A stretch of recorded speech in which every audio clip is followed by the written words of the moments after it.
kelompoknya dengan asistensinya dengan Pak Prabowo, boleh aja kalau mau ikut silahkan ya. Tapi memang pemberian nilai tidak bisa disampaikan dari saya. Jadi hanya untuk melihat apakah yang dikerjakan sudah betul atau tidak, itu boleh-boleh saja. Tapi evaluasi mungkin tidak akan diberikan dari saya.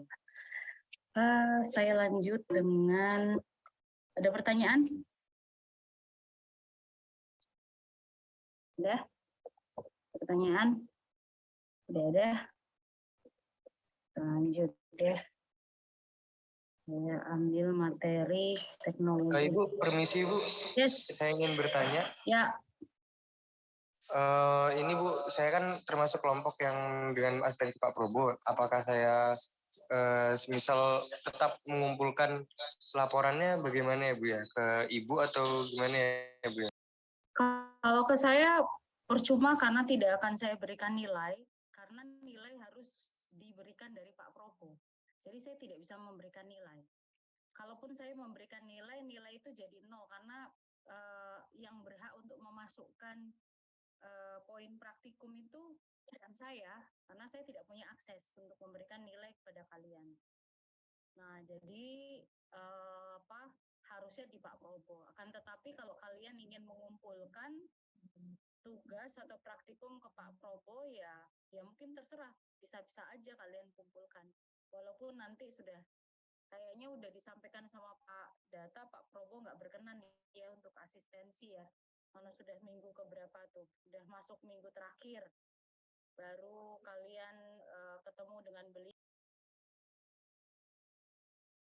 Tidak bisa diberikan penilaian karena penilaian nggak bisa diberikan tanpa asistensi. Kalau menurut Pak Data begitu dari Pak Prabowo. Memang ada beberapa kesulitan di mana sebetulnya saya nggak tahu kalau dari versi dosen sih, dari versi dosennya ya maksudnya dari versi Pak Prabowo mungkin saja kalian kurang lama menunggu di lab, apakah bapaknya ada atau tidak. Kalau memang tidak ada, ditunggu kapan adanya begitu loh, karena kan nggak mungkin bapaknya nggak ada di lab terus menerus. Jadi bisa bisa janjian per kelompok itu mencari gitu, terus kemudian bikin janji dengan beliau di awal-awal, terus ditunggu gitu, dosen tuh nggak dicari, oh nggak ada. Nah, seperti itu. Jadi ini jadi pembelajaran juga ya, artinya mahasiswa itu ya mungkin dalam posisi yang sebaiknya menunggu, bukan ditunggu gitu. Jadi jangan sampai ada dosen yang menunggu mahasiswa, itu nggak boleh gitu. Jadi mahasiswalah yang menunggu dosen. Itu kalau dari perspektif dosennya. Nah, kalau dari kalian sendiri, ya memang di sini kalian menjadi rugi karena nilai dari praktikumnya jadi nggak ada ya, jadi 0. Sementara kalau di bagian saya untuk evaluasi praktikum itu, sebentar saya lihat, evaluasi praktikum itu nilainya minimal 20%. Jadi untuk UAS yang besok itu wawancara itu nilainya 40% loh, gede ya. UTS itu hanya 20% dan kuis mungkin another 20%. Jadi perbandingan antara praktikum, kuis, dan UTS itu mungkin bisa jadi sama, karena praktikum ini tidak seperti praktikum yang sebelumnya yang memang berat sekali dan pekerjaannya itu banyak dan lengkap. Ini cuma 2 SKS untuk materi mata kuliahnya. Jadi mungkin porsinya tidak banyak, sementara untuk UAS yang hari Jumat itu porsinya besar sekali. Selain itu ada pertanyaan lagi mungkin? Bu, izin bertanya, Bu. Saya lanjutkan materi untuk beton inovatif hari ini. Materi beton geopolimer ini.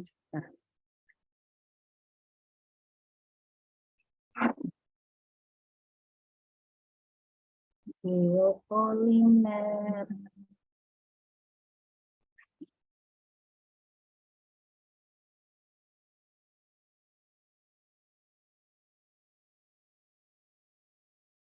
Belajar ya untuk yang ini, untuk yang AS.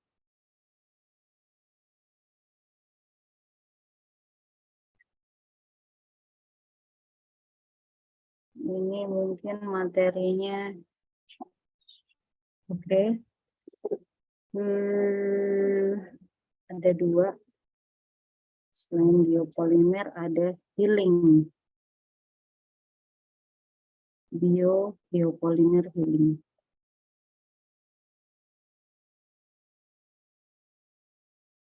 Mudah-mudahan waktunya. Oke. Saya lanjutkan dengan sharing yang pertama tentang teori biopolimer. Ini adalah beton maju masa depan. Bisa dilihatkah? Sudah muncul belum? Sudah? Sudah. Oke. Ya. Nah, di sini saya menyampaikan ya atau memperkenalkan beton geopolimer yang tidak menggunakan semen sama sekali. Jadi dalam hal ini kita masih menggunakan pasir, kita masih menggunakan kerikil, tetapi kita tidak menggunakan semen sama sekali, tidak menggunakan air, maka material yang kita pakai untuk mengikat batu, kerikil, dan pasir tersebut adalah material non-semen yang diaktifasikan dengan alkali, ya. Diaktifasikan dengan alkali. Nah, kita lihat di sini ada semacam keprihatinan, ya, artinya tentang semen, ya. Jadi di sini semen itu ditengarai sebagai penyebab utama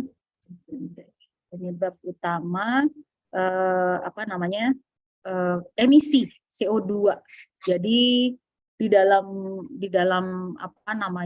ranking, ya, itu termasuk 3 yang tertinggi. Akan tetapi kalau di bidang industri maka semen itu menempati urutan yang ke-1 di bidang industri apapun, ya. Jadi ini menempati urutan yang ke-1. Kenapa? Karena kita melakukan pembakaran 1450 derajat Celcius untuk memecah CaCO3 lime, seperti yang saya sampaikan di slide awal sekali kuliah saya.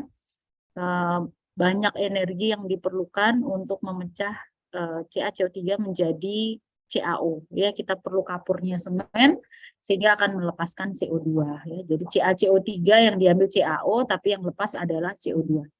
Nah, sehingga 1 ton dari CO2 yang dihasilkan itu setara dengan 1 ton yang dihasilkan buat semen. Jadi di sini air juga selain untuk mengikat semen adalah material yang paling banyak digunakan, ya. Ya, jadi paling banyak digunakan. Jadi antara semen dan beton. Yang nomor 2 adalah beton. Nah, nomor 1 adalah air. Jadi apa yang kita lakukan di sipil ini jangan sampai tidak mengacu kepada prinsip sustainability and environmental friendly untuk lingkungan.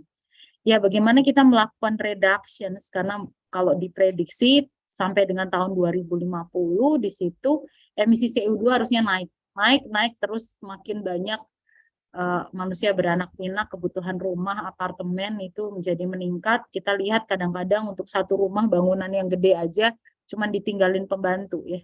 Jadi yang lain-lain kemana penghuninya? Oh, di rumah yang ini di rumah yang ini, di rumah yang ini.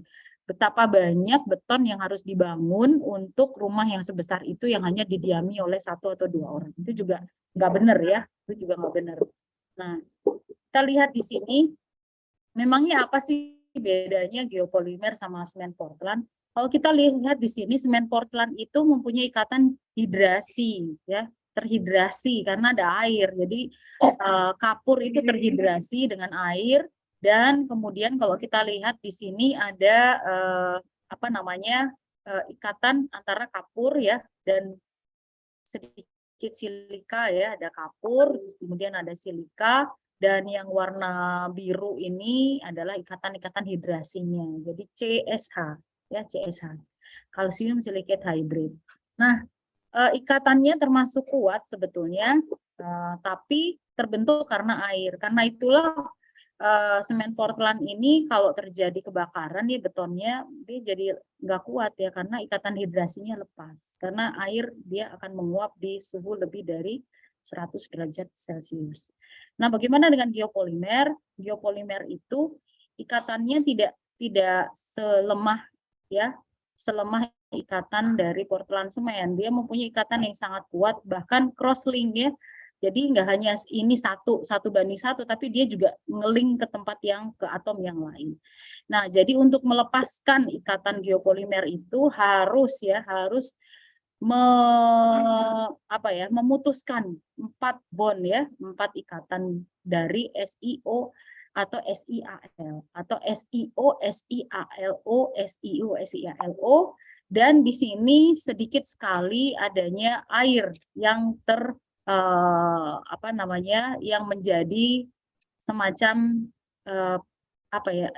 restore ya, terrestore di sini. Beda dengan beton Portland beton dari semen Portland biasa, di mana air itu tersimpan, terrestore di dalam sistemnya. Kalau di sini tidak ya.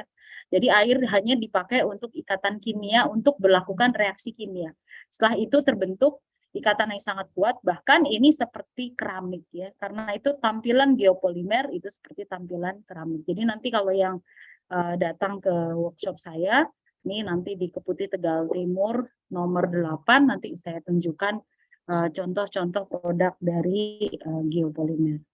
Nah, di sini zaman dahulu katanya sih ya, mulai dari tahun 1940, tapi ternyata jauh sebelum itu geopolimer itu sudah ditemukan.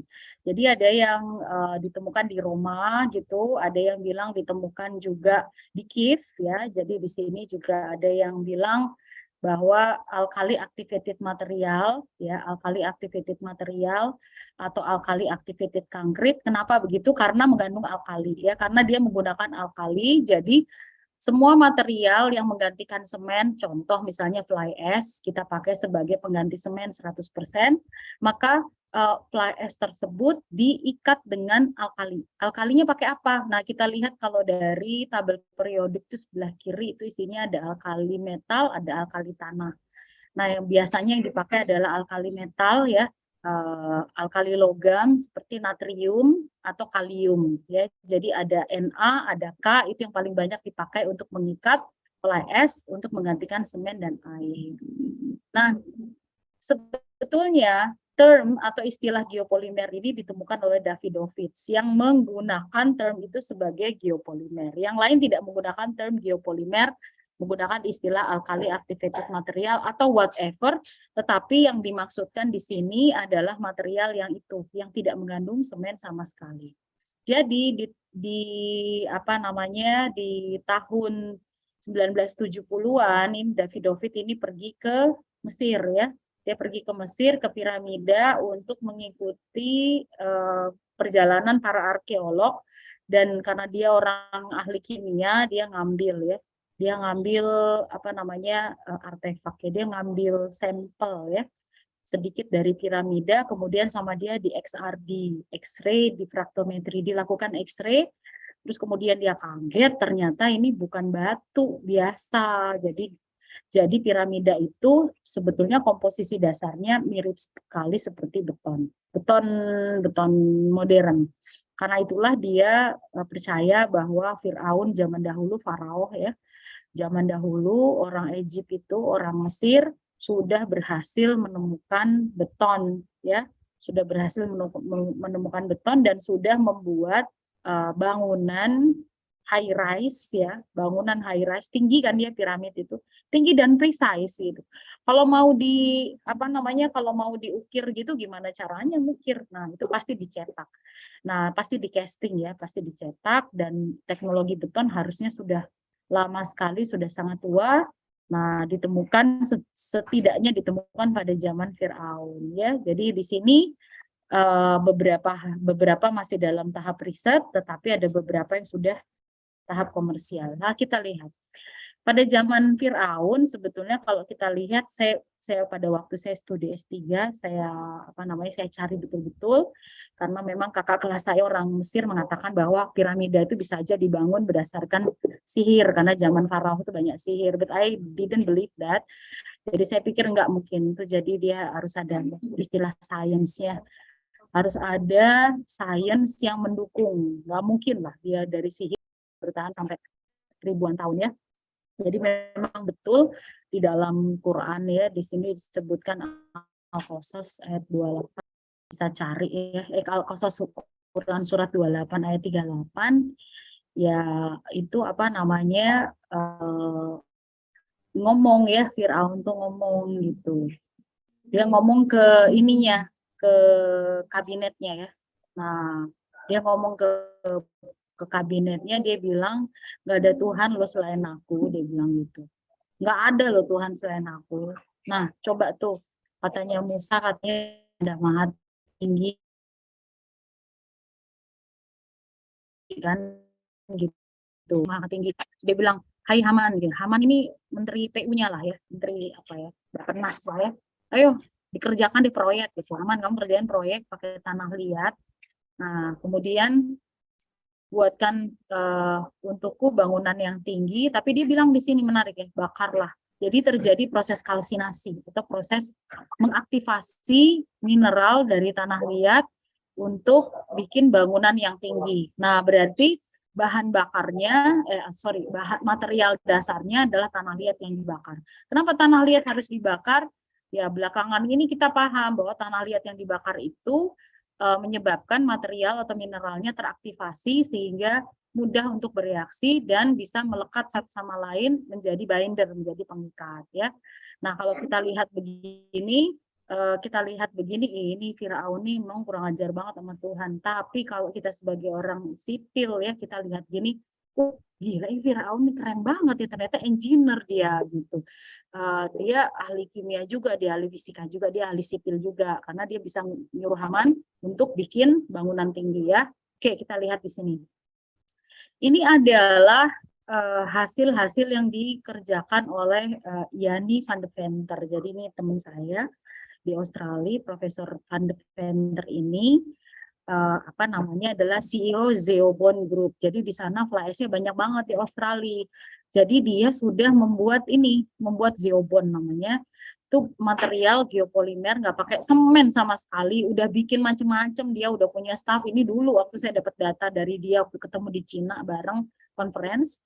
Nah, dia udah berkembang ya, jadi dia udah bikin precast, power plant ya, terus kemudian kolaborasi dengan beberapa university, bahkan sudah bikin gedung ya, bikin gedung dari bahan geopolimer. Ini beberapa contoh foto kegiatannya beliau. Ini memang slide yang saya ambil, saya minta dari Profesor Yani van de Venter. Nah, teorinya gini, kamu punya fly ash dari PLTU, atau kamu punya slag, atau kamu punya material yang komposisinya terdiri dari silika, banyak alumina. Ingat, banyak Si dan banyak Al.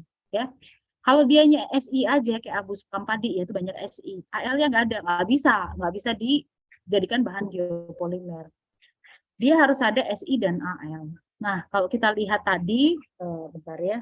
Nah, kalau kita lihat tadi ini, karena bahannya harus ada Si atau SiAl. Karena di sini ikatannya adalah ikatan silika dan alumina ya.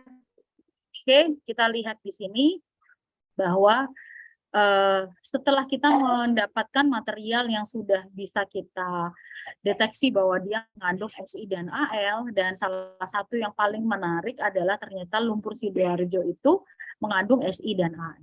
Nah, ini saya sedang menyusun proposal dengan beberapa teman, ada dari Finlandia, ada dari Jepang, ada dari Tokyo University juga, dari Sheffield University juga. Kita bikin proposal mau kolaborasi besar-besaran. Kalau dari timnya Buria Asih Mitro itu bikin riset bareng juga dengan saya, dengan MIT ya, dengan MIT bagaimana kita memanfaatkan lumpur Sidoarjo sebanyak-banyaknya untuk mengurangi timbunannya dan untuk mengurangi beban embankment, tanggul ya, beban tanggulnya.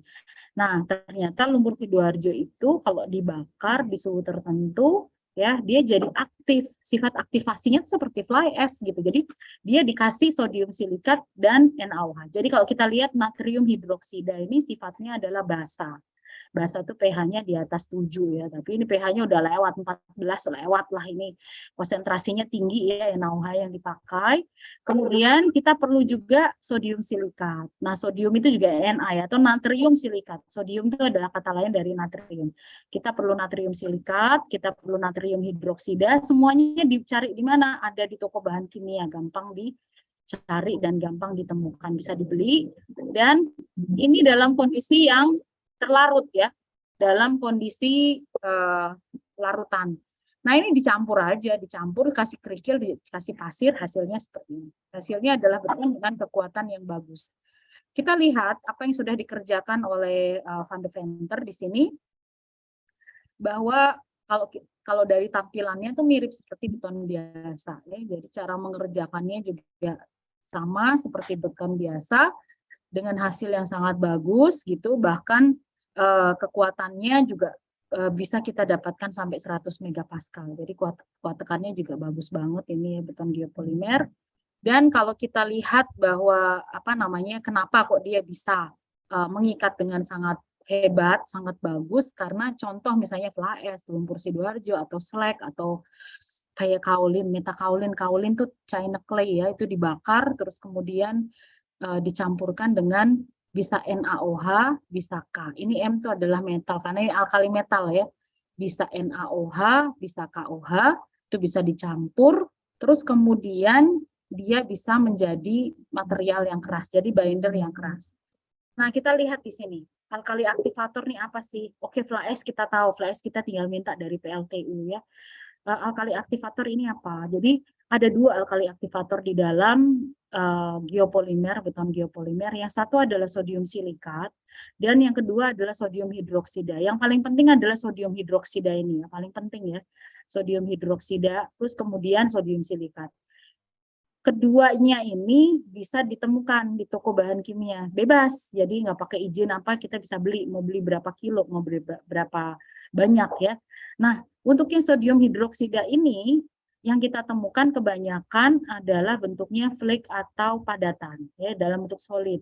Nanti kita larutkan sendiri dengan aquadestilat atau dengan air biasa ya, kita larutkan sendiri agar bisa menjadi larutan berapa molar. Nah, ini perlu kayaknya belajar kimia dikit waktu SMA, dibongkar-bongkar, atau kalau malas belajar tanya ke orang kimia gimana caranya bikin NaOH 8 molar, 10 molar, ya 8 molar, 9 molar, 10 molar, 14 molar.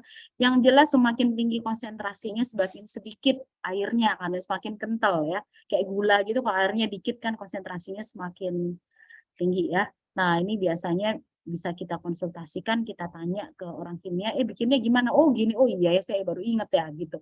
Nah, tapi kalau di sini untuk mahasiswa sipil ITS yang TA mengerjakan geopolimer, otomatis mereka akan diajari oleh seniornya gimana caranya bikin NaOH sekian molar ya. Oke. Nah, kita lihat di sini sebetulnya kenapa kita harus gantiin semen di Indonesia ya. Kalau di Indonesia motivasinya itu apa? Ya, kalau kita lihat di sini batu bara, banyak banget ya yang diaplikasikan atau dibakar untuk bisa menerangi Nusantara gitu, menerangi dari Sabang sampai Merauke. Nah, sementara setiap yang dibakar itu 5-10%-nya mesti jadi abu. Sisanya energi ya.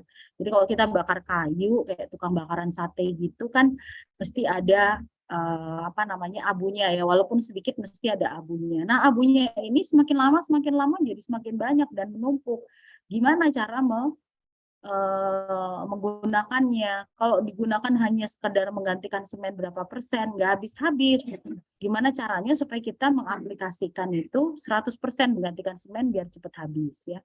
Oke, nah dari sini ada beberapa juga peneliti Pak Harjito ya, Juwantoro Harjito ini adalah rektor UK Petra ya, Universitas Kristen Petra, itu sahabat saya, yang juga meneliti tentang beton geopolimer dan banyak juga yang mengatakan bahwa di level ini dari 8 molar sampai 14 molar itu yang paling cocok untuk mengaktifasi fly ash supaya kuat tekannya itu bisa di atas 20 megapascal. Jadi masuk ke level struktural. Nah, satu hal lagi, lumpur Sidoarjo ini kesian banget ya kalau kita lihat sampai terbentuk dari lumpur itu yang mengalir ke Sungai Porong sampai terbentuk pulau baru gitu, dari endapannya Lusi, dari semburannya Lusi itu membentuk pulau yang baru. Nah, bagaimana supaya kita tidak membebani lingkungan akibat adanya semburan Lusi yang terus-menerus yang katanya sih 80 tahun lagi baru selesai gitu. Kan akan jadi gunung yang sangat meresahkan ya, karena kan tanggulnya itu harus terus-menerus diperbaiki, jadi retak, patah, ambrol, terus perbaiki lagi. Nah, ini berapa triliun sudah dana yang dikeluarkan oleh pemerintah untuk menanggulangi tanggul dan membuang Lusi ke Sungai Porong. Selain juga menjadi dampak ya, efek negatif ke lingkungan ya. Nah, kita melihat bahwa ada selain Lusi juga ada Trust nih, kemarin nggak minta-minta sih, tapi kan kita dekat volcano ya, dekat dengan volcanoes, dekat dengan gunung berapi. Jadi ada Semeru, kadang ada Bromo, kadang ada Sinabung ya, kemarin juga ada Merapi. Nah, materialnya tuh terdiri dari banyak silika dan ada juga aluminanya sedikit yang bisa juga dipakai bersama-sama dengan fly ash, dicampur bersama-sama dengan fly ash, atau dicampur bersama-sama dengan lumpur Sidoarjo, atau fly ash dan lumpur Sidoarjo dicampur bersama-sama untuk menjadi bahan yang bisa diaktifasi dengan ini, natrium silikat dan natrium hidroksida. Ini nanti kalau misalnya di tengah-tengah saya nerangin ada yang nggak ngerti, raise hand aja ya, tanya aja ya. Nah, ini adalah gambarnya ya, gambarnya ini karena fly ash-nya itu warnanya kayak kayak coklat, kayak brownies gitu. Jadi kadang-kadang anak-anak di sini yang sedang riset TA gitu suka bohongin teman-teman kosnya gitu. Ini ada oleh-oleh nih Bu Yani baru pulang dari Swiss misalnya gitu. Ini ada coklat bener-bener kayak coklat Toblerone. Jadi tinggal kamu mau cetak di cetakan coklat, dia akan mengkilap dan warnanya mirip coklat. Kalau kamu tertipu sama temanmu bisa kamu gigit, kamu kunyah gitu. Lu nggak manis gitu ya. Ya itu coklat yang 80 tahun tidak akan bisa dimut ya. Nah, kalau kita lihat komposisinya, mari kita lihat ya. Ini uji ini dilakukan dengan cara X-ray di lab ya. Jadi ini komposisinya ini kita nggak ngerjain sendiri, sama sekali nggak ngerjain sendiri, tetapi kita kirim ke lab kimia untuk mengetahui kadar kimia oksida yang terkandung di dalam fly ash atau Lusi yang masih kering, Lusi kering belum dibakar nih, belum ngikutin sarannya si siapa tuh tadi Firaun ya, nyuruh Haman kan. Nah, ini setelah Firaun nyuruh Haman kita bisa Lusi harus dibakar nih ya. Saya awal-awal dulu tahun 2006 ya, saya bersurat ke Davidovic, sampai sekarang saya masih berhubungan dengan beliau ya. Jadi Pak Davidovic itu saya kirim surat, saya kirimin email, saya bilang aduh saya punya ini nih Sidoarjo mat nih deket rumah gitu. Rumah saya dulu di Sidoarjo. Saya mau aplikasikan jadi bahan geopolimer, tolong dong diaktifasi di suhu berapa. Nah, dia memberikan rekomendasi kepada saya, ini dibakar di suhu sekitar 600 sampai 800 derajat Celcius. Nah, kemudian ada juga Trust. Trust ini saya ngambil dari letusannya Semeru. Nah, kalau dilihat dari komposisinya, ini tidak berperan dalam proses geopolimer. Yang berperan hanya dua ini, ya. Ini juga tidak berperan, biasanya ini yang dipakai di kalau dicampur dengan semen. Tapi kan ini kecil ya, material itu ternyata adalah material yang bisa kita sebut sebagai silika alumina. Nah, ini disebut sebagai material silika alumina, kenapa? Karena terdiri dari silika dan aluminium. Silikon dan aluminium. Jadi silika dan aluminat ya, silikat dan aluminat itu adalah bentuk oksidanya. Nah, silikat dari fly ash itu lebih dari 50%. Nah, Lusi kering juga lebih dari 50%. Lusi bakar oke, so-so. Trust, gede banget silikanya. Silikatnya gede ya. Nah, aluminatnya gimana? Nah, aluminatnya itu di sini cukup tinggi ya untuk fly ash, untuk Lusi kering oke. Nah, Lusi bakar juga oke, trust kecil. Jadi kelihatannya trust ini kalau dijadikan bahan geopolimer itu kemungkinan kuat tekannya mungkin nggak bagus karena kurang aluminatnya, sehingga dia bisa di-combine bukan menjadi binder utama, dia akan menjadi binder supporting ya, supporting binder pendukung apabila dia kombinasikan dengan fly ash ya, seperti itu. Nah, kalau kita lihat lusi bakar ini juga mungkin kalau saat itu komposisi yang saya dapatkan, aduh gimana ya, ini aluminatnya juga kurang nih. Nah, mungkin saya tumpangkan, saya campurkan dengan fly ash karena fly ash di sini aluminatnya tinggi. Nah, ini ada komposisinya ya. Jadi agregatnya 75% kan mirip ya. Ini mirip dengan komposisinya beton biasa gitu. 75%-nya adalah agregat, ini perbandingan dari agregat kasar dan halus 2:1. Jadi yang ini kerikilnya, terus ini pasirnya gitu. Ini mirip banget sama beton biasa. Nah, terus pengikatnya bukan semen sama air nih, bukan semen sama air. Jadi ini terdiri dari bindernya, tepungnya, ini dari fly ash ya, dari fly ash. Terus ini dari aktivatornya yang terdiri dari NaOH dan Na2SiO3. Jadi dari natrium hidroksida dan natrium silikat. Nah, natrium hidroksidanya kita variasi, ada yang 8 molar, ada yang encer, ada yang agak kental-kental sampai kental sekali. Nah, kemudian perbandingan dari natrium silikat dengan natrium hidroksidanya mulai dari setengah sampai natrium silikatnya lebih banyak. Kalau seperti ini natrium silikatnya lebih banyak daripada natrium hidroksidanya. Kalau di sini berarti perbandingan antara natrium silikat dengan natrium hidroksidanya sama ya, jadi sama. Ini perbandingan berat. Jadi misalnya ya, NaOH 8 molar udah kita siapin tuh di lab ya. Kita timbang 1 kilo. Nah, terus natrium silikat juga udah kita beli dari toko bahan kimia, itu juga 1 kilo. Jadi 2 kilo untuk yang komposisi ini, 2 kilonya terdiri dari sekilonya NaOH 8 molar, sekilonya Na2SiO3-nya kita campurkan dengan perbandingan berat 1:1. Tapi kalau yang di sini, itu berarti natrium silikatnya 2 kali lipat lebih banyak daripada NaOH-nya. Misalnya dalam komposisi 3 kilo, ya 3 kilo campuran alkali aktivator, itu 3 kilonya berarti 2 kilonya adalah natrium silikat, sekilonya adalah natrium hidroksida untuk komposisi yang 3 kilo. Jadi ini 2:1 dan seterusnya. Jadi bisa kita tentukan berapa komposisi yang kita inginkan juga untuk yang 14 molar ya. Jadi 8 molar, 10 molar, 12 ini semua dikerjakan oleh total 1, 2, 3, 4 ya 8 mahasiswa S1 ini mengerjakan dengan molaritas yang berbeda-beda dan campuran, ada yang pakai lusi kering, ada yang pakai lusi bakar, ada yang pakai teras, ada yang pakai fly ash ya. Ini beda-beda yang mengerjakan. Total ada 8 pasang. Salah satunya udah selesai dokter dari Belgia, yang satu lagi udah jadi manajer di PKG ya, Petrokimia Gresik, dan ya yang lainnya udah jadi top-top ya, udah jadi orang bagus-bagus ya di perusahaannya masing-masing. Nah, kita lihat di sini saya punya ada binder atau pengikat tipe A yang semuanya terdiri dari fly ash.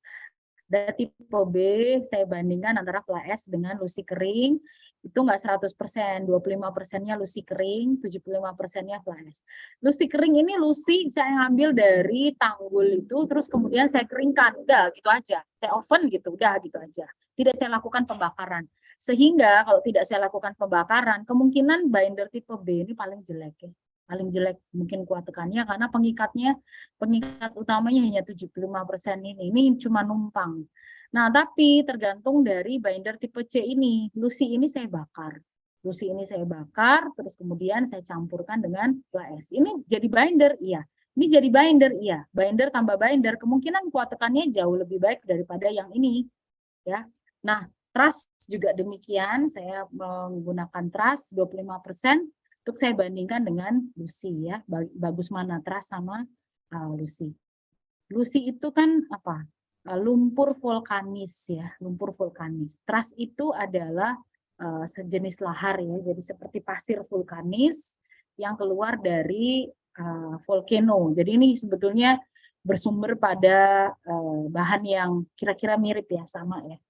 Nah, kalau dilihat gambarnya kayak gini, fly ash-nya warnanya agak abu-abu, ini macam-macam, ini tergantung dari PLTU-nya ya. Kadang ada yang warnanya coklat, ada yang warnanya agak kuning, ada yang warnanya abu-abu. Ini tergantung dari batu bara waktu dibakar, dia mengandung komposisi apa sehingga abunya itu berbentuk berwarna masing-masing, berukuran juga bisa jadi beda-beda.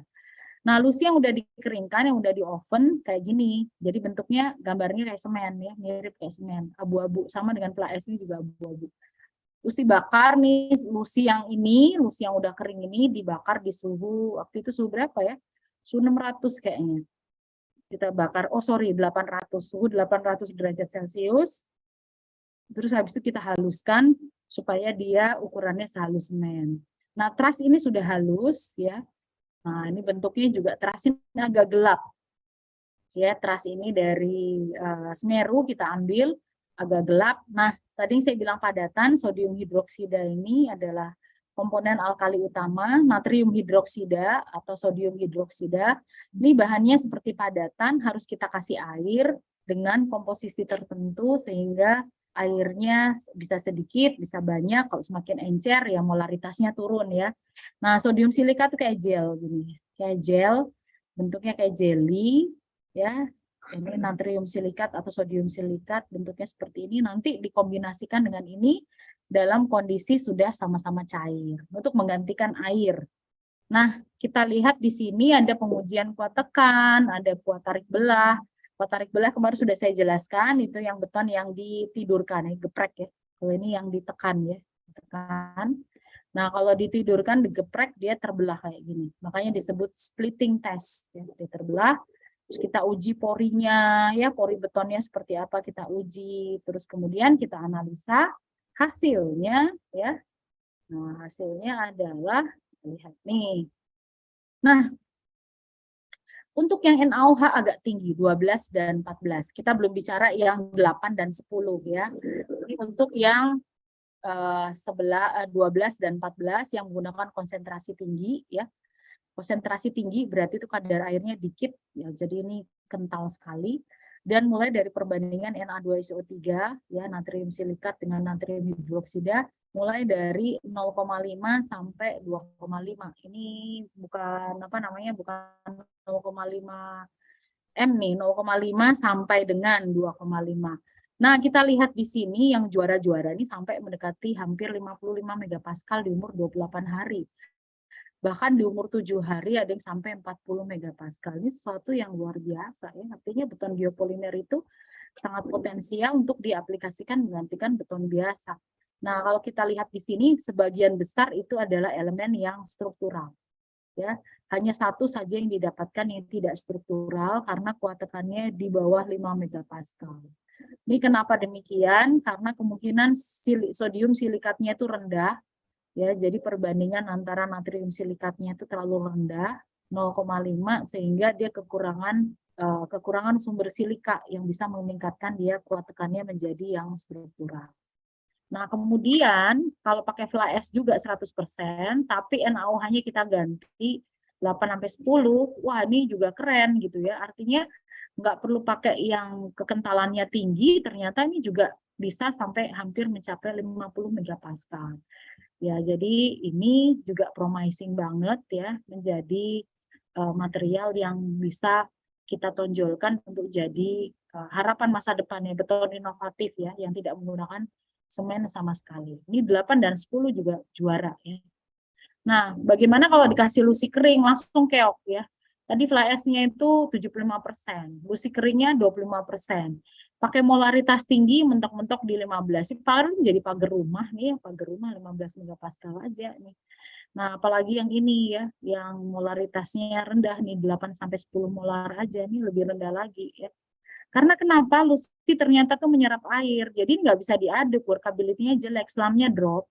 Sehingga oleh mahasiswa saat itu ditambahkan air supaya bisa diaduk. Nah, begitu ditambahkan air, ini kan molaritasnya jadi turun ya. Jadi yang tadinya NaOH hanya 8 molar, ditambahin air, jadi lebih turun gitu. Makanya itu kualitasnya nggak bisa bagus. Kita lihat apabila lusi kering ini kita ganti menjadi lusi bakar sesuai dengan katanya si Firaun tadi. Nah, ternyata ada yang sampai ke level struktural. Kalau tadi cuman ya nggak sampai 15 megapascal, ini sampai 20 megapascal. Artinya apa? Memang betul lusi itu harus dibakar. Jadi ini semua naik, ini naik ya. Jadi di umur 28 hari tidak ada yang di bawah 5 megapascal. Semuanya baik. Bahkan untuk yang molaritas tinggi di sini ini kuat tekannya bisa sampai ke level struktural ya. Kita lanjutkan pakai trust. Pakai trust itu juara banget ya. Umur 3 hari kuat tekannya udah struktural, hampir semuanya struktural. Jadi trust ini sumber silika yang sangat baik, sangat powerful, dan dia sumber silika yang cocok untuk diaplikasikan ke fly ash, sehingga kita tidak memerlukan ini yang tinggi ya, apa namanya, ekspektasi nanti di 28 hari, karena setelah 3 hari kuat tekannya hampir sama dengan umur 28 harinya. Ini cocok untuk industri precast. Nggak usah nunggu sampai seminggu, 3 hari aja langsung jual karena kuat tekannya sudah memenuhi setara dengan 28 harinya. Nah, ini kalau menggunakan trust tapi molaritasnya agak rendah. Kalau tadi kan yang ini molaritasnya tinggi ya. Nah, ini molaritasnya kita turunkan, lebih murah sedikit ya. Ini lebih murah. Dia memerlukan waktu ya, memerlukan waktu untuk mencapai itu. Jadi kesimpulannya fly ash dengan trust ini memang cocok untuk diaplikasikan apalagi dengan NaOH yang konsentrasinya tinggi ya. Oke, ini paper ini bisa di-download dari apa namanya, jurnal Teknik Sipil ITB. Kita sudah publikasikan di sana atas nama saya dan Bu Triwulan ya. Itu kita lihat ternyata oke, ini yang 8 molar, ini yang 10 molar. Ini adalah grup yang menggunakan fly ash 100% ya. Kita lihat di sini kuat tekannya bagus-bagus ya. Dan kuat belahnya bervariasi, di mana perbandingan antara kuat belah dan kuat tarik ini kira-kira hampir 10, rata-rata hampir 10% ya, 10%, 0,1, hampir 0,1. Ini pattern ini sama seperti beton konvensional, di mana faktor dari kuat tekan belah dengan kuat tekan tarik kira hampir 10%-nya. Nah, ini D kalau pakai truss ya. D kalau pakai truss ini memang kuat tekannya juga bagus sekali ya. Ini struktural semua kecuali yang ini. Kecuali yang ini. Nah, ini struktural semua dan perbandingan antara kuat tekan dan kuat tarik dan kuat tekannya juga nyaris hampir sama seperti beton biasa. Nah, ini pengujian pori.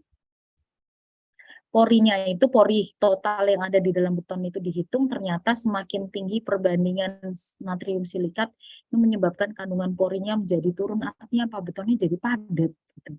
Jadi ternyata Na2SiO3 ini, natrium silikat ini dicampur sebagai aktivator bersama-sama.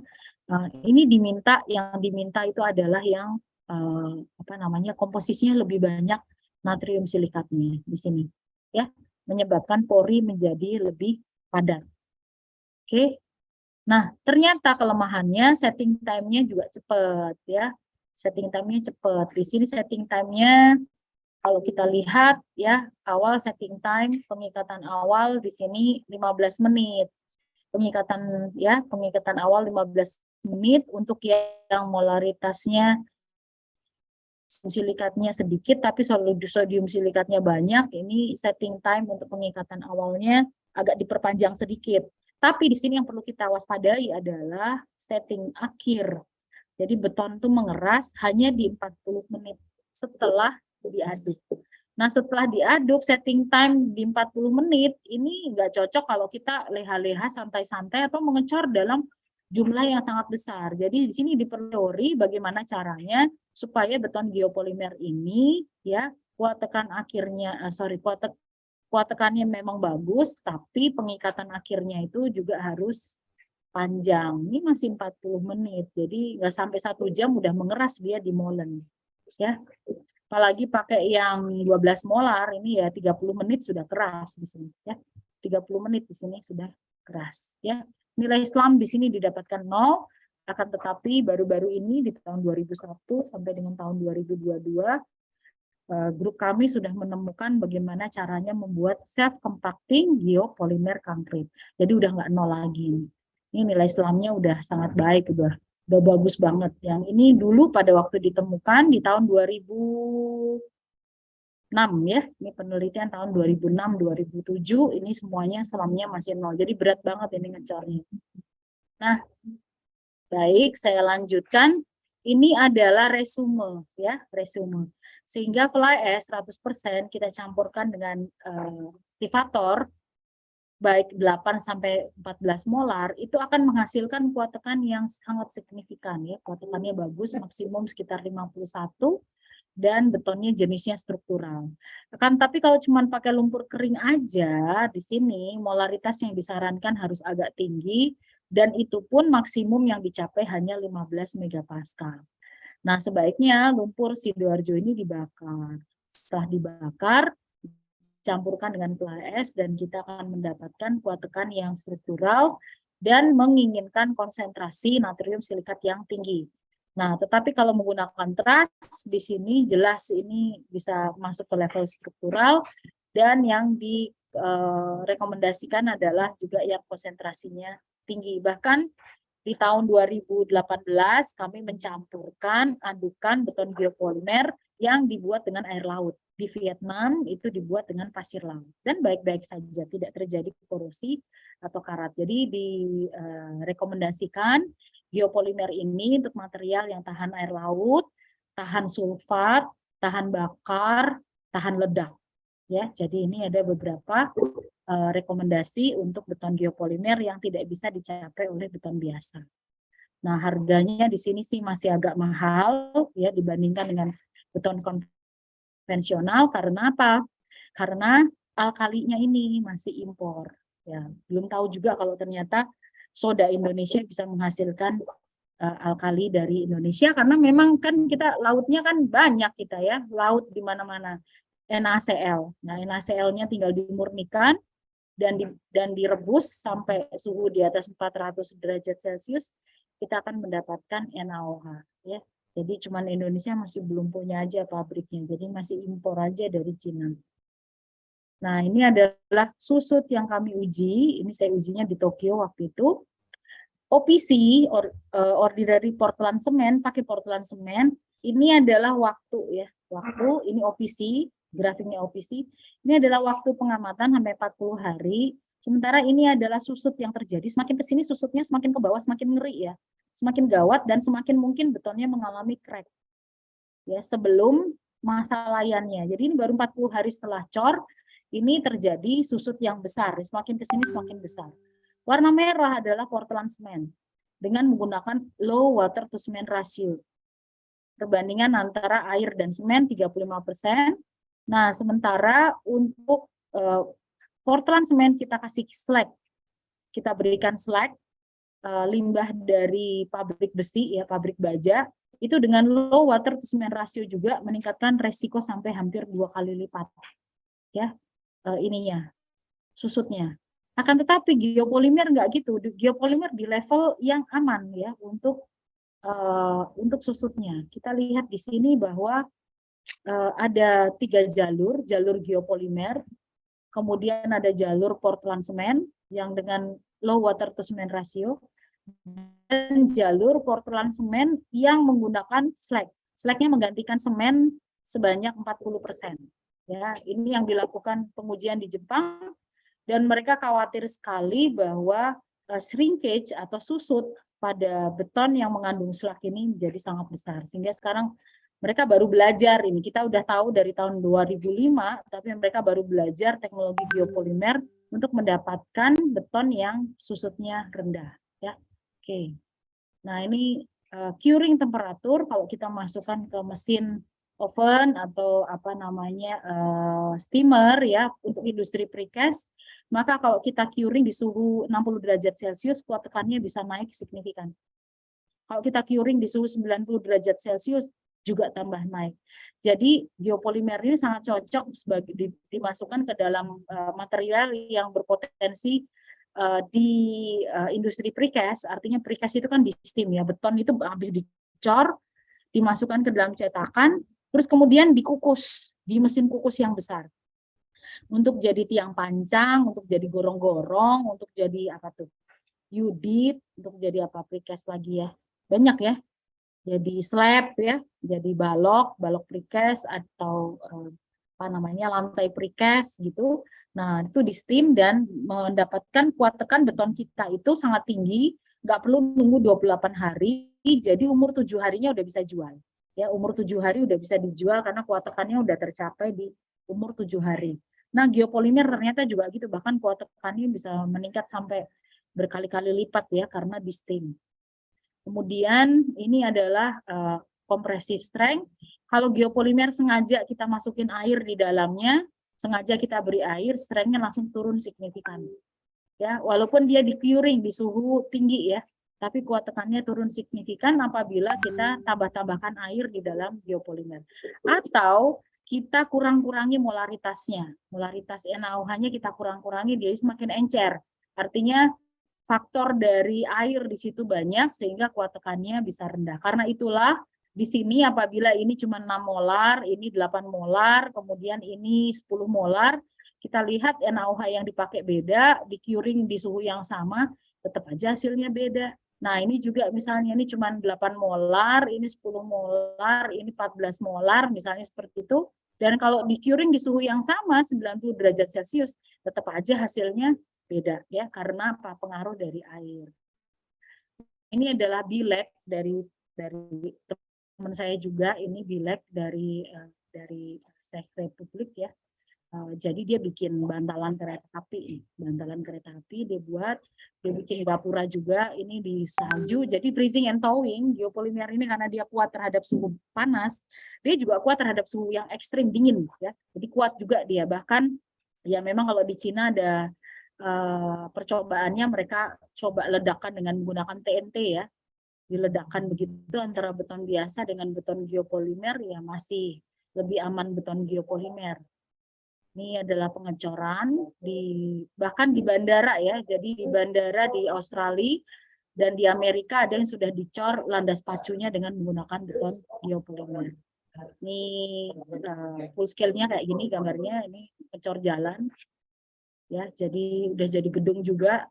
Jadi keren lah ya, orang-orang itu risetnya didukung pemerintah ya, luar biasa.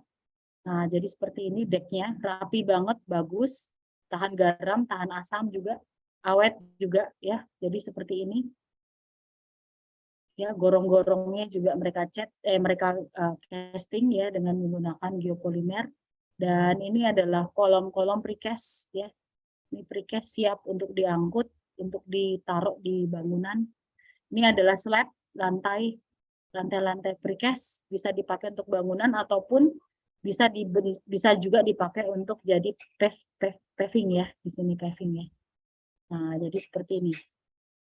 Ya, ini pengujian beam kolom join juga kuat, dia melekat di baja, jadi nggak gampang lepas bajanya. Nah, ini ya kalau kalian mau melihat Zeobond ya, masuk aja ke websitenya dan cek-cek seperti apa beton yang dibuat tanpa menggunakan semen sama sekali. Nah, jadi beberapa hasil pengujian yang ditunjukkan oleh Profesor Yani van de Venter itu menunjukkan bahwa sama dengan yang kita lakukan, strength-nya tinggi dan semuanya struktural ya, apabila menggunakan apa namanya fly ash, dan shrinkage-nya juga termasuk rendah, sama dengan yang sudah kita lakukan di ITS ya. Dan performance concrete bisa sampai di atas 70 megapascal. Di ITS kita buat bisa hampir 100 megapascal juga. Jadi memang cocok. Ini standar ACI, flexural strength-nya segini, tapi hasil yang didapatkan geopolimer jauh di atas flexural strength yang diprediksi oleh ACI. Ya. Jadi seperti itu. Kalau dilihat apakah dia gampang diserang oleh bahan-bahan kimia, ternyata enggak gampang dia masih apa namanya nggak bolong-bolong ya, masih kualitasnya masih bagus ya. Jadi seperti itu, durability-nya memang jelas juara, bagus banget ya. Kita lihat di sini banyak hal yang harus dikembangkan di Indonesia ya, terutama kita masih pakai 2 parts. Jadi ini fly ash-nya sendiri, alkalinya disiapin sendiri, terus baru kemudian dikombinasikan. Nah, zaman itu dulu mereka masih kesulitan, sekarang pun juga masih agak kesulitan bagaimana supaya airnya dipisahkan gitu. Jadi nggak bikin alkali sendiri ya.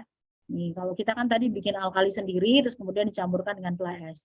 Nah, maksudnya dia gimana supaya fly ash-nya itu sudah mengandung alkali dan kita masukkan air dari luar, jadi kayak bikin campuran semen biasa. Ini sedang dalam masa pengembangan, jadi di ITS sendiri sudah berhasil kita pakai untuk lumpur Sidoarjo. Sudah jadi ada 1 mahasiswa S2 yang mengerjakan.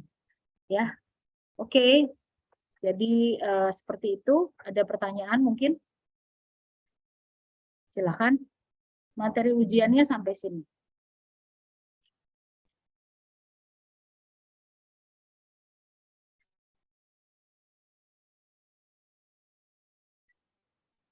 Tidak ada pertanyaan?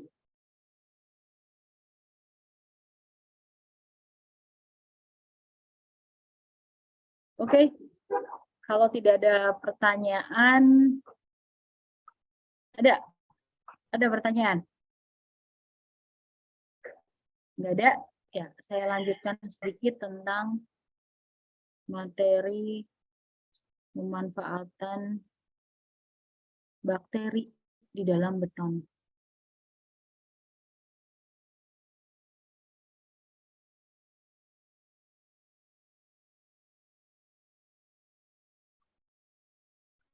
Ini apakah sudah muncul? Ya. Jadi di sini oke, ya. Jadi di sini materi ini saya pakai juga untuk mengajar di I4 Lecture.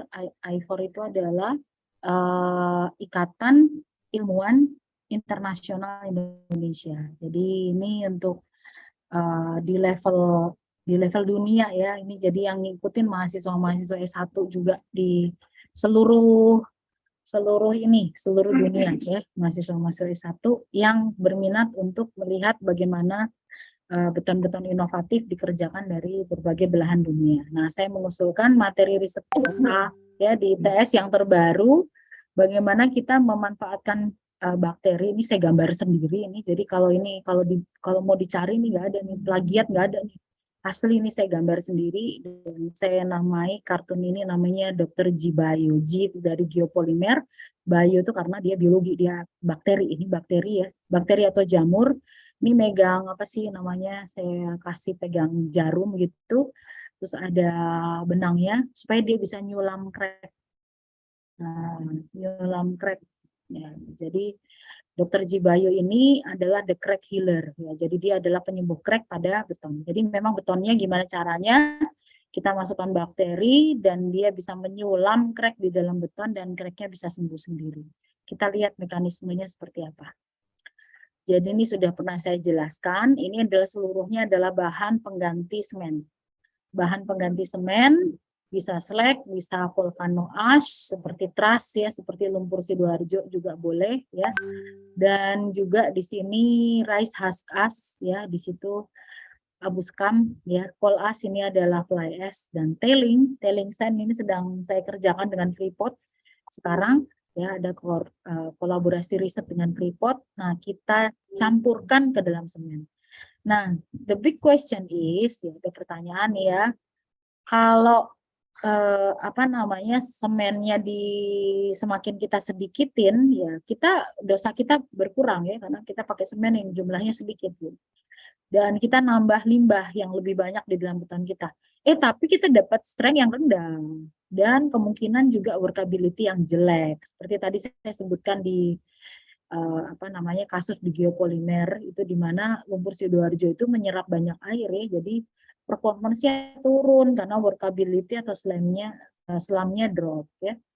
Nah, kemudian sebetulnya gimana sih reaksi antara fly ash dengan semen itu ya, reaksi antara fly ash dengan semen. Kita lihat di sini, saya sepertinya juga sudah menjelaskan kalau semen bercampur dengan H2O dengan air, maka kita akan mendapatkan CSH, ini adalah kalsium silicate hydrate, ini ada di pori nih. Kalsium hidroksida portlandite ada di pori-pori beton, ya. Kemudian dengan kehadiran adanya fly ash, maka pori-pori tersebut akan penuh terisi dengan hasil reaksi antara portlandite-nya tadi dari kemudian silikanya fly ash ditambah dengan adanya moisture ya di dalam beton, adanya sedikit air ya kelembaban menghasilkan CN. Konkret kita menjadi lebih padat ya. Kemudian saya lanjutkan, dulu saya pernah melakukan riset ya. Nah, nih mahasiswa S1, yuk kita pakai slag yuk, limbah dari Krakatau Steel ya. Ini kita melihat apa yang terjadi, apabila di hari ke-0 itu kita buat crack, beton kita buat crack. F ini ada fly ash-nya, mengandung fly ash. Nah, ini kita kombinasikan antara fly ash dengan slag ya. Ini sengaja kita retakkan. Terus di hari ke-3 kita amati, di hari ke-7 kita amati, di hari ke-28 kita amati, di hari ke-56 kita amati. Wow, ternyata sembuh 100%. Berarti ada komposisi tertentu di mana apabila kita kombinasikan antara fly ash, mungkin lumpur Sidoarjo, mungkin juga blast furnace slag, di sini macam-macam komposisinya, ternyata kita bisa menemukan mineral yang bisa menyembuhkan retak pada beton dengan sendirinya nggak diapa-apain, dia sembuh-sembuh sendiri ya. Nah kemudian saya coba lagi dengan lumpur Sidoarjo dengan jumlah yang lebih banyak. Kita lihat di sini hari ke-0 crack, hari ke-3, hari ke-7, hari ke-14, 2 minggu kemudian cracknya sembuh ya. Dan ketebalan retak maupun dalamnya retak juga berkurang ya di sini. Nah, jadi ini juga sembuh. Ternyata lumpur Sidoarjo itu juga punya manfaat ya untuk menyembuhkan retak. Jadi saya dapatkan 3 hal. Lumpur Sidoarjo bisa, slag bisa, fly ash bisa. Nah, kemudian selain itu saya pengen bikin retak itu sembuhnya semakin cepat. Timbullah ide ya tahun 2011 timbullah ide, aduh saya pengen banget ini nanti mineral-mineral itu saya campurin bakteri deh ya. Nah, persyaratannya adalah bakteri harus non-patogen, bakteri itu harus bisa bekerja di lingkungan yang tidak ada udara aerobik, tidak ada udara, kedap ya, kedap udara, terus bakteri itu harus mampu hidup di lingkungan yang tinggi alkali, karena kita bekerja beton itu kan sumbernya adalah kan kapur ya, jadi kan pH-nya tinggi. Jangan sampai bakteri itu mati karena pH-nya tinggi. Dan kemudian harus kuat terhadap, ya ini nomor 3 dan nomor 4 itu mempunyai maksud yang sama, yaitu kuat terhadap pH yang tinggi. Karena itulah bakteri-bakteri yang patogen, yang yang berbahaya, itu biasanya tuh nggak kuat di alkali yang tinggi. Sabun itu adalah sumber dari alkali, sehingga dengan kita mencuci tangan dengan baik dengan menggunakan sabun, maka bakteri-bakteri patogen itu yang sifatnya asam itu mati. Sehingga insya Allah dengan bakteri yang kita dapatkan bisa bertahan di lingkungan basa tinggi maupun tahan terhadap pH yang tinggi, itu kebanyakan adalah bakteri yang non patogen. Jadi bakterinya justru yang tidak berbahaya. Kita lanjut. Ini adalah hasil temuan dan menarik sekali karena ini sudah bisa diaplikasikan di skala industri. Jadi ini adalah Bacillus subtilis. Ini riset waktu saya bimbing anak Jepang di ITS, DST di ITS 3 bulan. Kemudian dia riset tentang beton ya di sini. Terus kalau ini riset mahasiswa S1 ya, kami menemukan adanya jenis jamur yang berkolaborasi dengan bakteri. Ini hidup di dalam beton, dan ini juga ada Bacillus subtilis yang lain seperti ini hampir mirip. Dan ini kalau kita lihat bakteri itu dia berkembang biak dengan cara membelah diri. Dia tidak kawin, dia tidak bertelur ya, tetapi dia membelah diri. Dan binary ini proses membelah dirinya itu kita sangat beruntung kita mendapatkan fenomena ini. Dia lepas, dia membelah diri. Proses membelah dirinya itu bisa tertangkap. Nah, di dalam beton ya, bakteri tersebut itu kemudian dia bereaksi dengan kapur yang ada di dalam beton, hasilnya adalah kalsium karbonat, CaCO3. Ada yang bentuknya kalsite seperti batu kapur. Nah, ada yang bentuknya dia bereaksi dengan di dalam beton, dia menghasilkan aragonite. Aragonite itu keras banget, itu seperti batu cangkangnya kerang ya, jadi itu keras. Ini lebih keras daripada ini. Nah, sehingga kalau kita bisa menghasilkan, mungkin bakteri tertentu dia menghasilkan aragonite, ini kelihatannya betonnya kuat tekannya bisa tinggi banget dan cepet banget dia bisa membuat pemulihan ya, penyembuhan retak. Nah, ini adalah agregat ya, agregat kecil ini ada rongga di interfacial transition zone, zona tipis antara agregat dengan semennya, mortarnya di sini. Ini ada rongga, rongganya semua penuh diisi bakteri. Nah, ini bakteri dan hasil dari metabolisme bakteri tersebut dengan semen sehingga ini menjadi lebih padat ya. Nah, ada pertanyaan besar. Kenapa microbes harus dikombinasikan dengan beton ramah lingkungan? Apa reaksi yang diharapkan oleh kita apabila mikroba itu dikombinasikan? Nah, geopolimer kan menggunakan alkali gitu. Memangnya mikroba bisa hidup di dalam lingkungan yang alkalinya tinggi. Nah, OH itu udah lebih dari 14. Oh, nggak tahu tuh berapa puluh pH-nya ya. Nah, apakah ternyata mikroba tersebut masih mampu menyembuhkan atau menyembuhkan crack pada waktu proses penyembuhan ya, healing ya, penyembuhan di dalam beton. Nah, kita lihat tadi awalnya ya, saya mencoba bahwa beton dengan kualitas 45 megapascal, kalau saya pakai fly ash-nya menggantikan semen 20%, atau menggantikan semen 30%, atau sampai menggantikan semen separuhnya, ya saya cuma pakai semen sampai separuh, belum yang 100% ya, belum geopolimer ya. Ini menyebabkan suhu di dalam beton tersebut jadi turun. Ini suhunya tadi tinggi di sini. Ya. Tapi begitu semennya saya buang, itu jadi turun suhunya. Semennya saya buang turun. Nah, ini kan potensi bahwa bakteri itu bisa kita masukkan ke dalam beton asalkan banyak semennya. Kenapa demikian? Sedikit semennya, banyak fly ash-nya. Kenapa demikian? Karena bakteri itu di suhu yang tinggi, temperatur yang tinggi karena hidrasi, dia mungkin mati. Ya, mungkin mati, tidak mampu bertahan karena panas hidrasi itu bisa sampai 100 derajat Celcius. Nah, kuat tekannya gimana kalau pakai bakteri nih gitu. Memang sih suhu hidrasinya jadi turun nih, banyak orang yang seneng. Tapi kalau pakai bakteri gimana? Nah, ini ceritanya. Jadi ini adalah umur pengamatan sampai 28 hari. Nah, kita lihat di sini ini adalah grup 40% fly ash. 40% fly ash itu di sini. Nah, kuat tekannya. 100% semen di sini kuat tekannya, 100% semen. Ya. 100% semen itu yang hitam ini, hitam. Kita lihat yang hitam dulu. Yang hitam. Jadi garis yang segitiga ini adalah semennya 60%, 40%-nya fly ash. Bunderan yang hitam ini semennya 100%. Fly ash nggak ada. Tapi begitu kita kombinasikan dengan bakteri, bakteri itu dibenci banget ya kalau semennya banyak.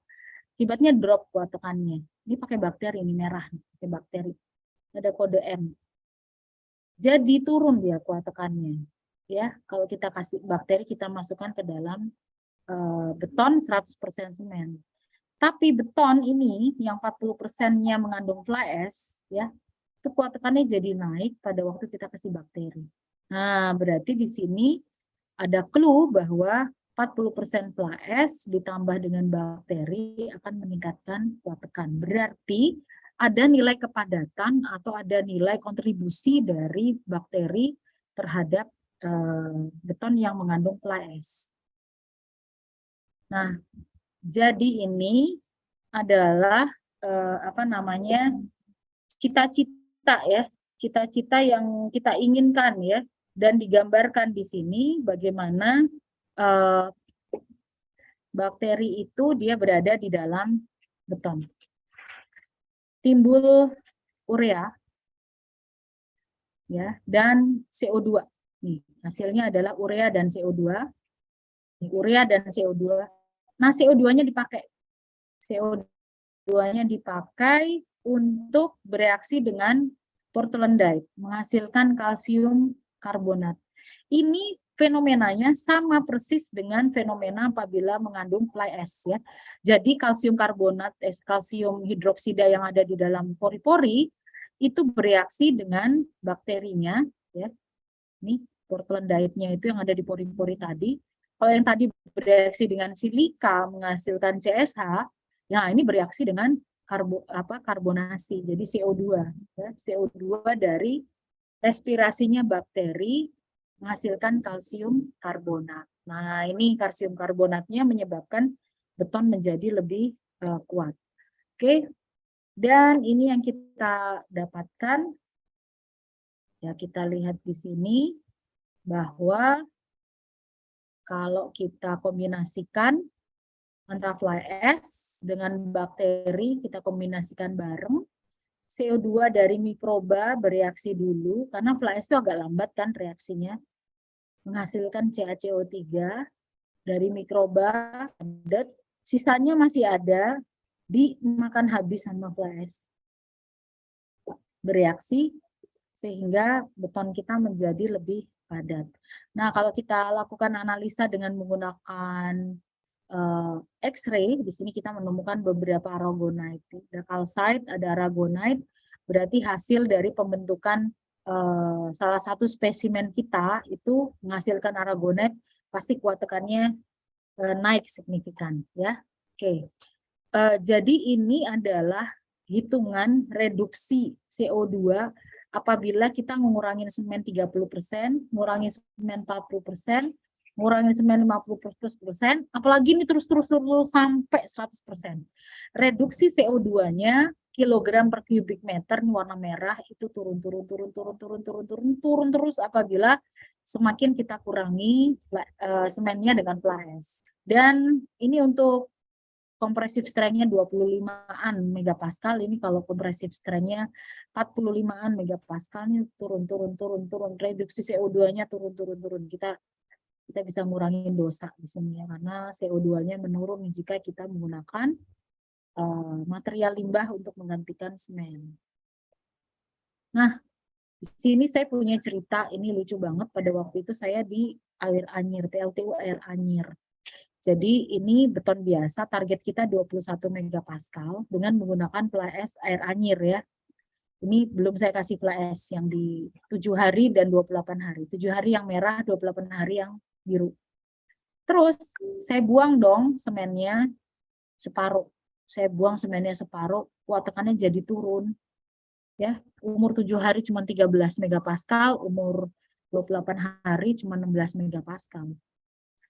Terus begitu juga saya pengen nyoba, aduh kalau pakai fly ash 20% ini mentok ya.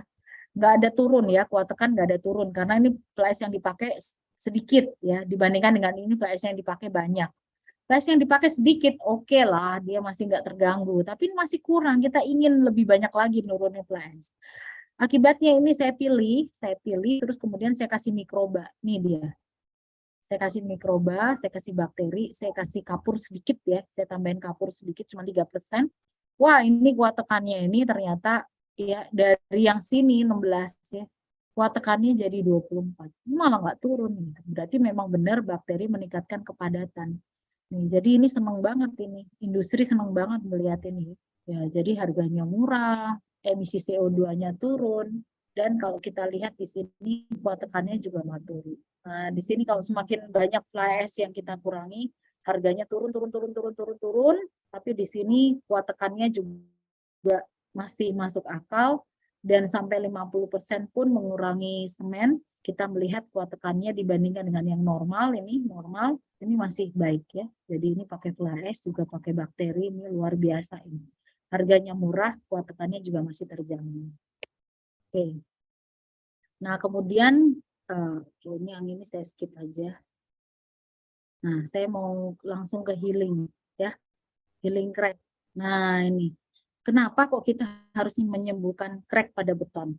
Kalau kita biarkan crack itu terus-menerus, kita akan mendapatkan hasil di mana betonnya menjadi berkarat, tulangan di dalamnya. Betonnya nggak apa-apa mungkin, tapi tulangan di dalamnya berkarat.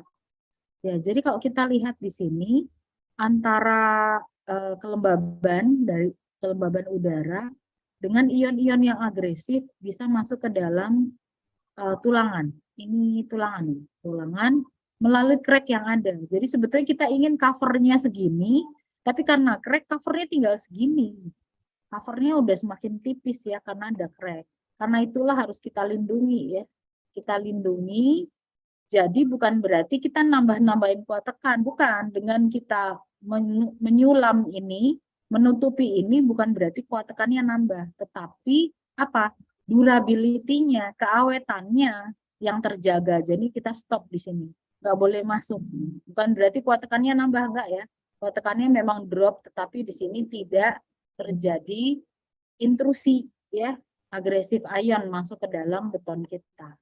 Nah, di sini kita lihat ada mikroba yang bisa tumbuh di dalam beton setelah 100 hari sampai 200 hari.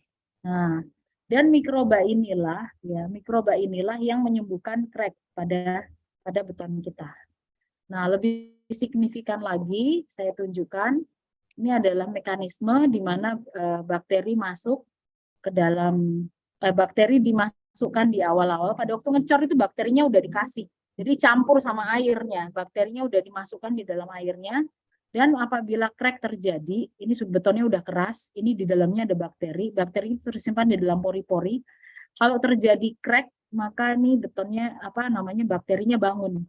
Ya, bakterinya bangun dan dia bereaksi akan ada udara karena bakteri ini adalah bakteri aerob ya. Dia baru akan bekerja apabila ada udara dan akan memadatkan, akibatnya konkrit kita, beton kita mengalami penyembuhan crack karena kerja dari bakteri tersebut menumpuk kalsium karbonat di dalam betonnya. Ya. Jadi ini adalah hasil riset yang menunjukkan bagaimana bakteri tersebut kita masukkan ke dalam pasta geopolimer. Ini pasta geopolimer. Ini pasta beton biasa, portland semen, ini kita masukkan ke dalam pasta geopolimer, dan pasta geopolimer itu kita campurkan dengan beton, ternyata lebih cepat bagus, lebih cepat sembuh dibandingkan dengan bakteri kita masukkan ke dalam portland semen. Ini kesembuhannya lebih lambat. Kalau ini kesembuhannya cepat sekali, ya. Kemudian kalau kita lihat, ini bahkan luar biasa, ini bentuknya dog bone. Saya pernah cerita dog bone ya, bentuk untuk uji tarik. Ini ditarik ke atas, tarik ke bawah, dan putus, benar putus. Kemudian disambung lagi dengan menggunakan karet, dirawat ya. Ini ada garis-garis untuk menunjukkan aja apakah memang posisi retak itu dia sembuh atau tidak. Nah, ternyata sembuh ya. Jadi udah ditarik dan bisa sembuh. Nah, ini saya tunjukkan. Jadi bakteri ini adalah gram positif. Kita lihat bentuknya seperti ini, tampilannya seperti ini, dan pada waktu kita campurkan di beton seperti ini, campurannya bentuknya kayak kecap ya. Terus kemudian kita campurkan di geopolimer, pasta geopolimer, dan kita bikin jadi agregat buatan. Jadi agregat buatan ini berisi full bakteri, campur dengan fly ash, alkali, dan bakteri. Nah, kemudian kita lihat di sini mikrobanya tumbuh ya, tumbuh dia di dalam beton kita, tumbuh dia, nggak mati. Terus kemudian kita lihat beam ini kita buat crack. Selain tadi kita punya dog bone, beam ini kita buat dalam bentuk beam dan kita buat crack.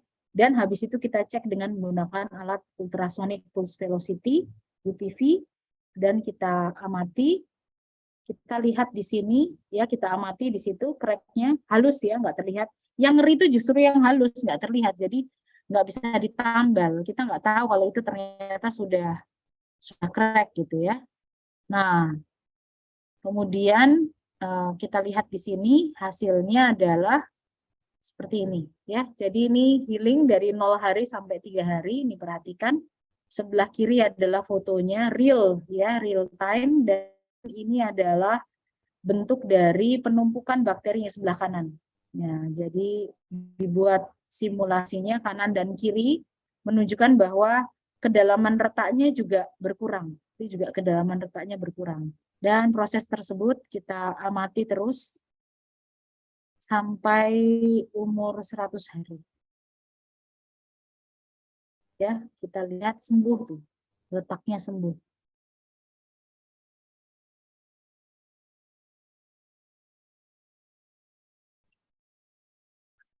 Ya, jadi tertutup retaknya. Oke, dan kemudian yang kita amati tadi yang sudah yang tadi kita putuskan, kemudian kita sambung, ini kita lihat sembuh ya, sembuh dan sudah bisa ditarik lagi. Nah, sembuh dan bisa ditarik lagi, dan kalau kita lihat di sini, Mbak Putu, kita lihat di sini ada kalsite. Ya. Ini adalah bentukan dari kalsite, hasil dari bakteri yang menyembuhkan healing atau melakukan yang menyembuhkan crack pada beton tersebut dengan cara menyulam tadi. Dan ini bisa putus, bisa disulam dan tersambung lagi. Ya, jadi seperti itu. Ini riset kolaborasinya masih jalan sampai sekarang dengan NIT Wakayama Jepang, dengan Profesor Megi dari ITB, Profesor Diana dari Atmajaya. Ini juga pengembang bakterinya, dan ini adalah mahasiswa-mahasiswa yang tergabung, udah lulus ya, ini udah tergabung dalam riset yang mengembangkan penggunaan bakteri untuk beton safe healing. Ya, sampai sini keadaannya.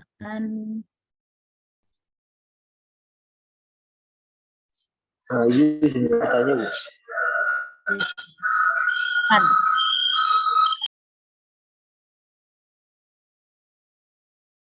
Ditulis boleh. Oke.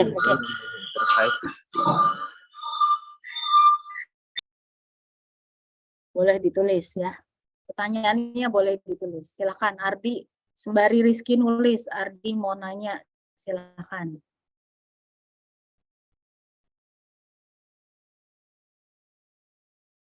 Ya, siapa mau nanya? Permisi, Bu.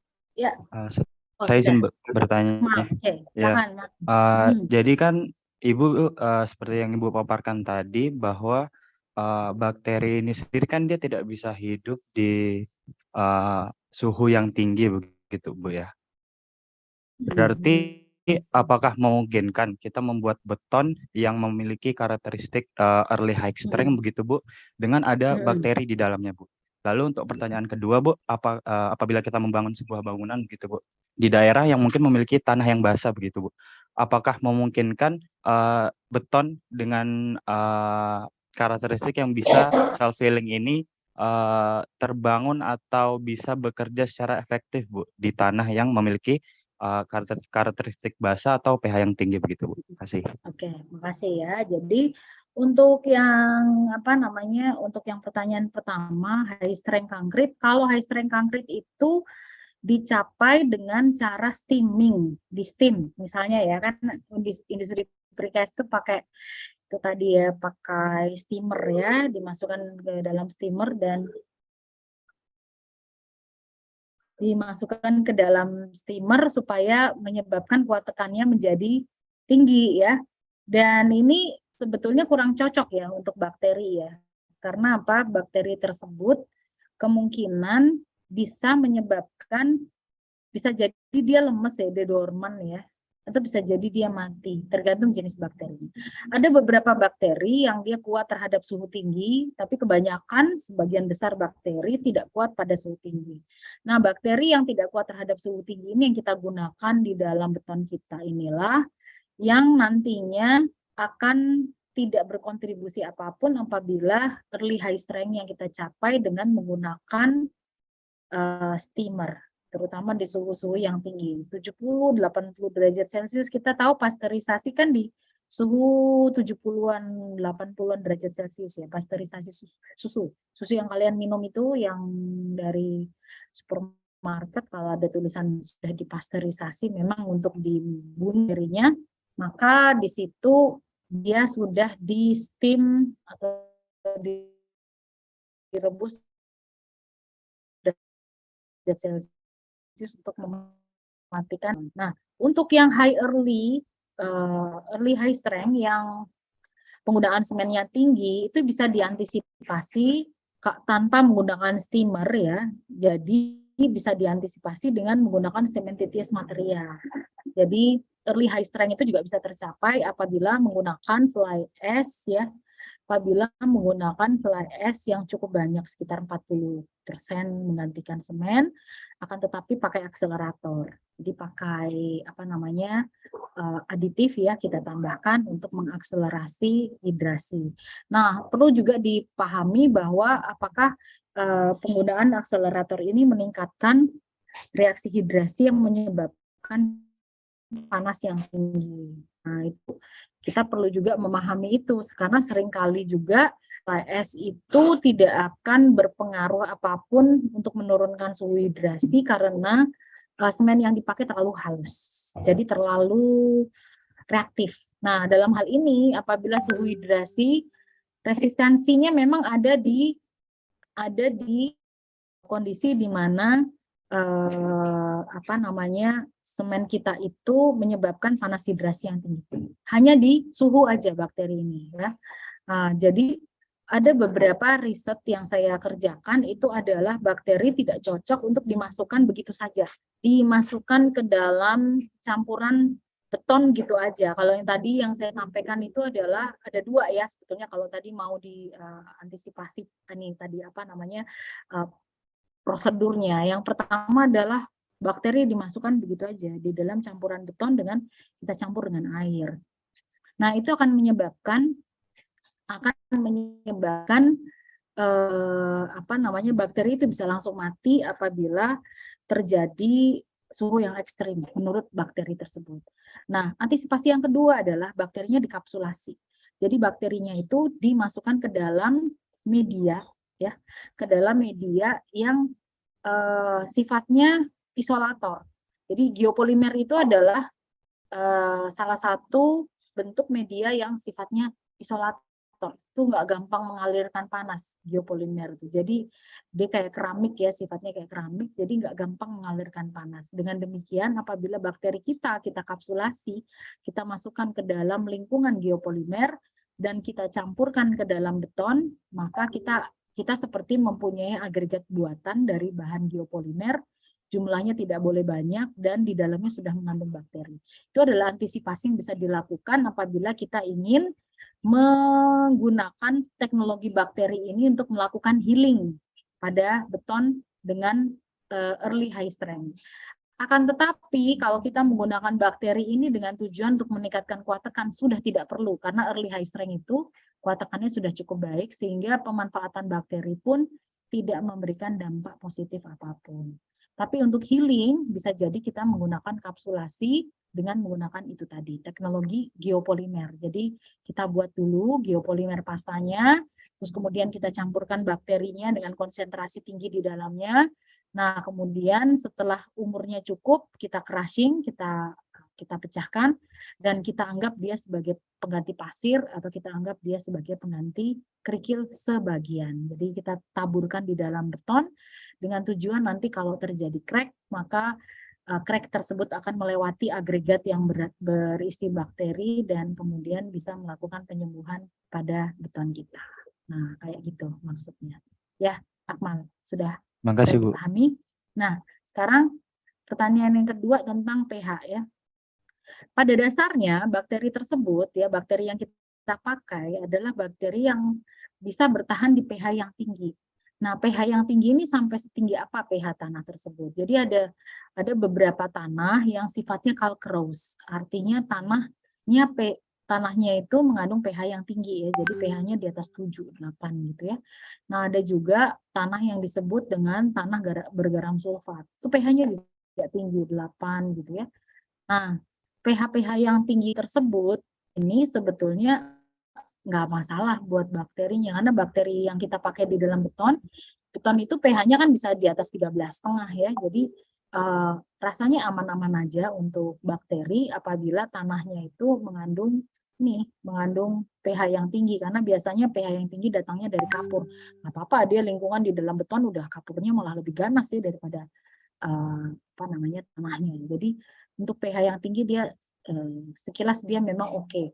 Kalau pH yang rendah, yang nggak kuat bukan bakterinya, yang nggak kuat adalah betonnya. Nah, beton itu tidak kuat terhadap lingkungan asam yang tinggi. Jadi alih-alih bakterinya nggak kuat, bukan, justru betonnya yang nggak kuat. Jadi seperti itu. Oke, Akmal, apakah sudah bisa menjawab? Menjawab Ibu, terima kasih. Oke. Ya, baik. Yang mau ujian silakan ya. Nah, ini pertanyaan dari Rizky. Fungsi dari kalsium karbonat yang dihasilkan dari bakteri dan portulanet tadi itu berfungsi sebagai pengikat juga nggak seperti CSH? Fungsinya bukan jadi binder ya, dia jadi filler. Beda dengan reaksi antara fly ash dengan portlandite. Dia menghasilkan CSH. Pasti jadi binder, pasti jadi pengisi yang kuat. Akan tetapi proses dari pembentukan kalsium karbonat bakteri dengan portlandite sifatnya sebagai filler, dan filler itu padat, benar-benar padat di dalam beton, sehingga karena meningkatkan kepadatan dia meningkatkan strength.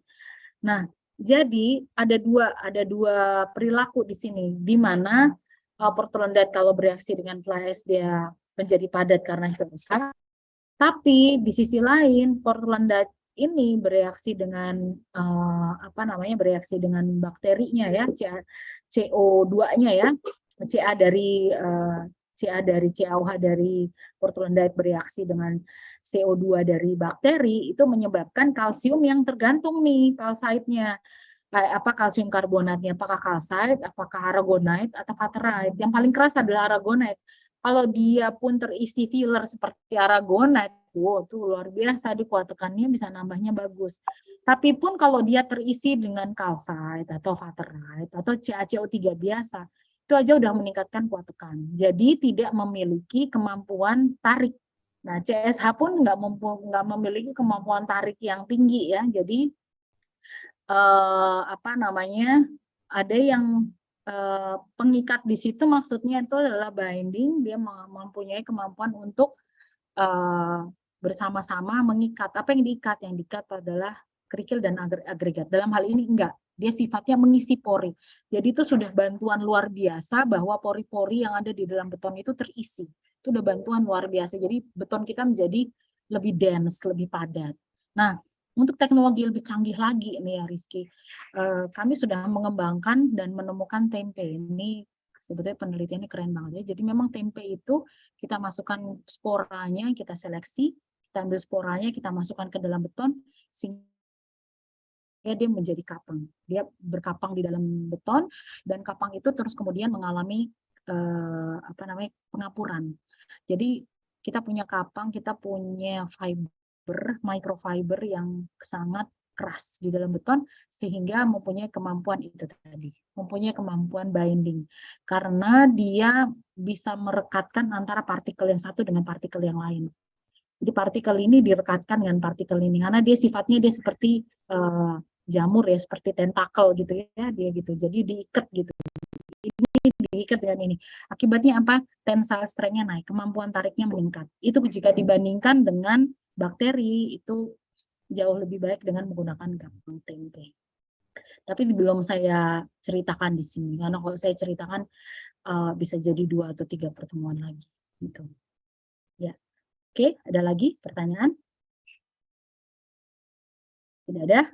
Baik, kalau tidak ada, bagi kelompok praktikum silahkan saya tunggu di KTT, Putih Tegal Timur nomor 8. Ya, saya tutup dulu nih Zoom-nya ya. Sampai ketemu lagi hari Jumat ya. Jumat jam 3 ya. Oke, ya. Selamat sore. Assalamualaikum warahmatullahi wabarakatuh. Waalaikumsalam. Terima kasih, Bu. Ya, sama-sama. Sama-sama.